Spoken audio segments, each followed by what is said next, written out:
বাংলাদেশের জাতীয়তাবাদী যুবদল আমাদের ৪৭তম প্রতিষ্ঠাবার্ষিকী উপলক্ষে দেশনায়ক জনাব তারেক রহমানের এবং রূপগঞ্জের অভিভাবক জনাব মোস্তাফিজুর রহমান দিউ ভাইয়ের নির্দেশে আজকে দেশনায়ক জনাব তারেক রহমান ওনার জনকল্যাণমূলক কাজের জন্য কর্মসূচি রাখতে বলেছেন বিভিন্ন জেলা এবং উপজেলায়।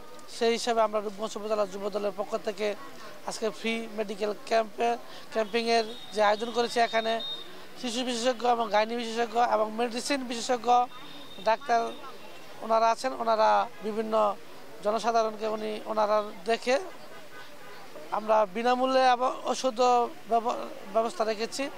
এখানে আমরা ডাক্তার দেখানোর পরে রোগীরা ঔষধও পাচ্ছে।